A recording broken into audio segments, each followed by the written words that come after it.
জয় করুন।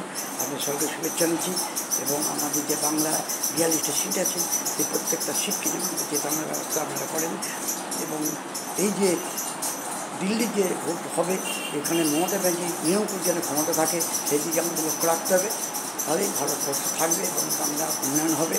কিন্তু বিজেপিকে দেশ থেকে আমাদের তাড়াতেই হবে, কোনো শান্তি হবে না। বিজেপি যতক্ষণ থাকবে দেশে অশান্তির অরাজকতা, হিন্দু মুসলমান রাইট লাগাচ্ছে, এই অপরাধ বিজেপি সরকারকে আপনাদেরকে তাড়াতেই হবে। আপনাদেরকে সকলকে শুভেচ্ছা অভিনন্দন জানাচ্ছি। মা মাটির মানুষের নেত্রী মমতা ব্যানার্জির হাত আমরা শক্ত করুন।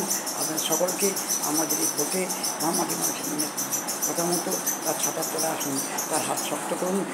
টিএমসিকে বিপুল ভোটে যেতাম 42 সিটে। আপনার সকলকে শুভেচ্ছা জানাচ্ছি। নমস্কার, ভালো থাকুন।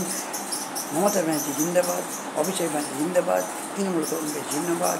আপনাদের সকলকেই শুভেচ্ছা অভিনন্দন ভালোবাসা বাংলার লোককে জানিয়ে আমার বক্তব্য শেষ করছি।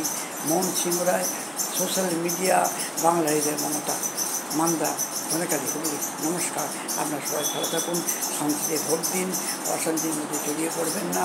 আপনারা যারা বাংলাকে ভালোবাসেন তাদের সকলকে বলছি, অনুরোধ করছি, আপনারা টিএমসিকে বিপুল করে যেতাম, তবে বাংলা আবার যে নগর সূর্য উঠবে।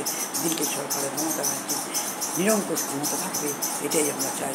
আপনাদের সকলকে শুভেচ্ছা জানিয়ে আপনাদের বিজেপি সরকারকে আমরা বিদায় দিন। নমস্কার, সকলেই ভালো থাকুন। এইখানেই আমার বক্তব্য শেষ করছি। নমস্কার।